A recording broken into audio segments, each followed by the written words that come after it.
Hi, my name is Phyllis Beavers, and today my presentation is on protagonists. The definition of a protagonist is considered to be a main character in a play, novel, story, or poem. It can also be referred to as a hero within a story.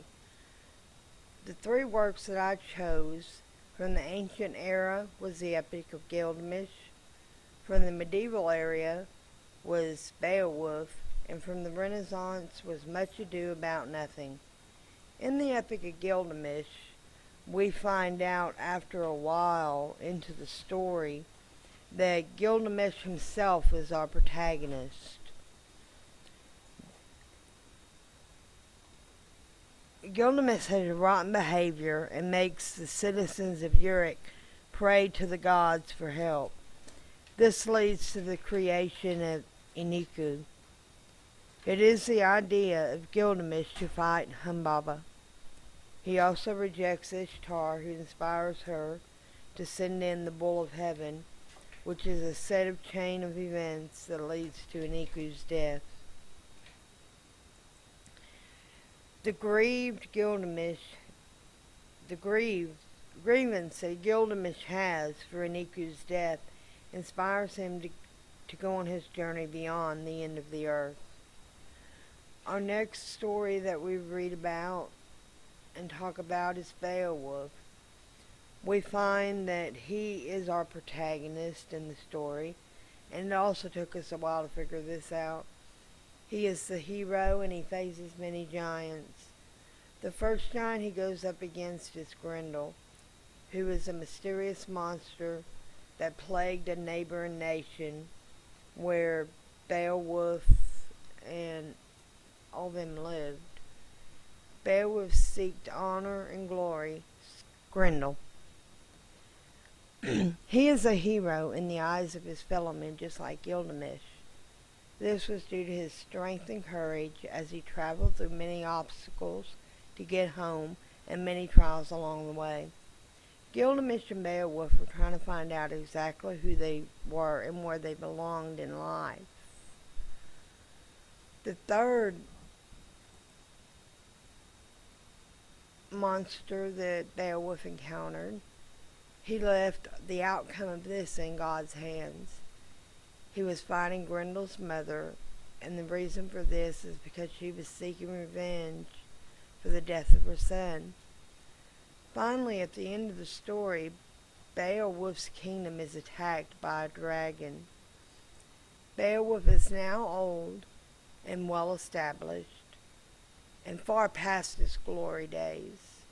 His life is coming to an end, so he decides he's going to fight the dragon by himself without any help, and that he'll leave his kingdom in the hands of a younger generation to go on either like it is now or better, depending on who was chosen for that obstacle. Our final story that we're going to speak about is from the Renaissance period, and it's Much Ado About Nothing. This story, unlike any of the others that we have read through the semester, has 4 protagonists, whereas the others have 1, maybe 2. This is the one that had the most. And our protagonists in this story were Beatrice, Benedict, Claudio, and Hero. Beatrice is more important and sharper than Benedict, which is her lover. She handles all the actions of the story and her part just like a protagonist should. Benedict, once they fell in love, he always made the advances to Beatrice. Beatrice just pushed him away, said no, she didn't love him, she didn't care about him. But in all actuality, we knew that she did. They fell in love, and when they fell in love, Benedict was a good soldier and a good friend that indulged in many mean streaks.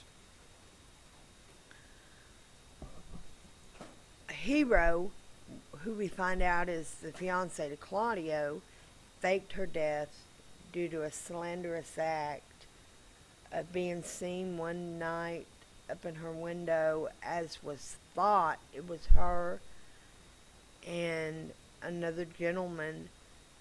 But in all actuality, we later found out that it was her handmaiden and another guy,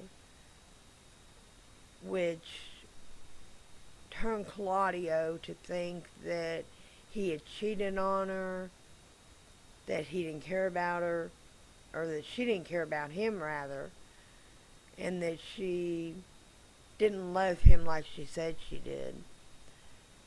She was wronged in love, but going through the story and showing love for Claudio, she found the power to love again. Claudio, we find, is a distinguished soldier under Don Pietro. He was manipulated easily and deceived quite easily also.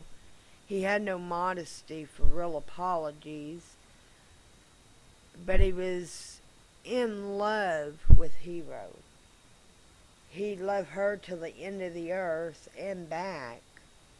He gave her father the dowry to marry her, and they were to get married, as I said, until, as his thought was, that she cheated on him, which was not very liked in that time era.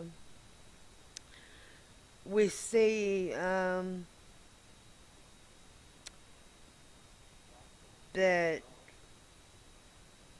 because of the hints of her getting hurt in the past, she gave up a lot of herself and her personal freedom.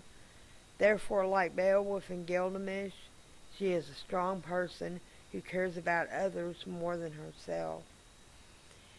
In conclusion, in all cultures and eras, we have people who possess godlike characteristics, like strength and defeat evil things no matter what they are or how it comes at them. They were all very courageous and feared nothing. During all these eras, there were models of perfect date and time we seen were used. In the last screen, you see my works cited, which you can see was gotten from the Bedford Anthology of World Literature, the Ancient, Medieval, and Early Modern World, beginning to 1650. I'd like to thank you for listening to my presentation today, and have a very Merry Christmas.